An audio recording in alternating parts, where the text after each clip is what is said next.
AAA games, they're outdated and unimaginative. They're dictated by market demand and it's time to do something different. But that's not actually us saying it for a change. These are actually the thoughts of some veteran game developers who've had enough of this shit. Last week, former Techland COO Pavel Zavodny unveiled big plans for a new game studio. Strange New Things has an impressive roster which reads more like a Justice League of ex-developers than anything else. It includes people who've worked on the likes of The Witcher, Dying Light and Hitman, to name a few. The studio is already working on its as-yet unknown first game. Strange New Things has already fired shots towards the mainstream, according to gamesindustry.biz, saying the way the industry giants work is outdated and dictated by market demand. Because of this, they've decided to branch out and do something different, and they say they aim to create an emotional gaming experience. When asked for more info, they said all will be revealed in time, but interestingly hinted that the details are already hidden in plain sight. They also went on to say, it's time that we change the industry from the inside. Interestingly enough, their name sounds very similar to a very popular Netflix series. Very successful Netflix series as well. I mean, they're quite ambitious by the sounds of it. What can they actually do to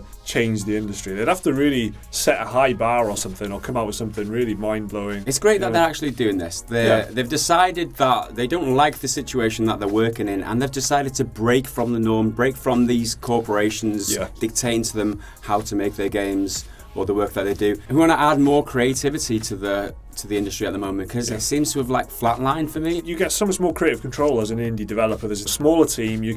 Every single person's input is a bigger percentage of the whole project. You look at Assassin's Creed, I think was one of the most famous examples of a very massive team working on one game. As a result, everyone just gets, it's very limited input, and then all those creative people and all that talent is all funneled into this game, which to begin with has already got a set kind of structure that it's got to be stuck within that rigid Assassin's Creed formula. So there's really not much you can do as a creative talent. I heard a analogy in a Reddit post somewhere about, it was actually a Ubisoft employee talking about the conditions that he was working on. The developers there were like building the bricks and laying the rooms out, whereas it was somebody else's plan for the house, somebody else's grand ambition. How can hundreds and hundreds of people contribute to something in a meaningful way? You can't do it. All you can do is make the best brick that you can and give it to someone else to make it.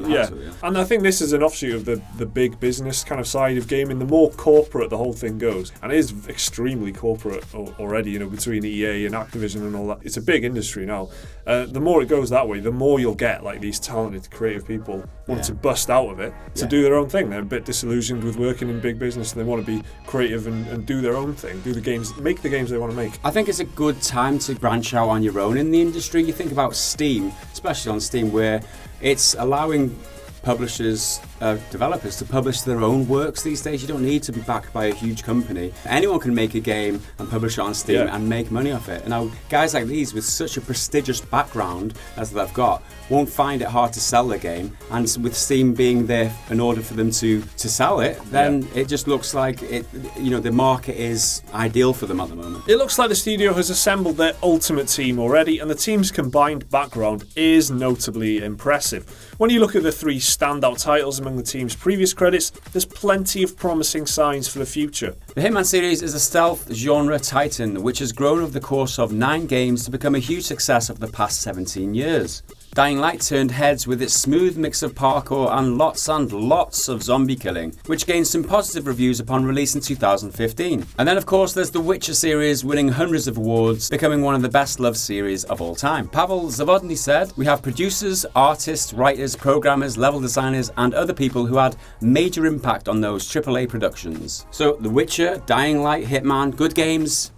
Pretty much. Yeah, definitely. You can't argue with that background. Yeah, the lowest bar there is good. Everything is good and above. So, The Witcher 3 is a classic. Dying Light was solid. A lot of people really loved it. But, inarguably a good game. Same goes for Hitman. A lot of people are saying Hitman should have been, Game of the Year contender. What it seems like is that there's many different people from different backgrounds, all of which stand up on their own merits. So it seems like, it could be a great mixture of different ideas coming together and to create something awesome at the end of it. One important fact that I noticed as well on their website, they say they have no structure, so they kind of Valve say they have this kind of lateral structure where it's not the traditional corporate hierarchy, and they're kind of the same, but at least that's what they're claiming. So that would suggest that the person who did Dying Light, or whoever did Dying Light, has got as much of a contribution as the guy who did The Witcher. I think in this day and age, forward-thinking companies have this type of structure. It allows people to be more creative, allows people to have more input and feel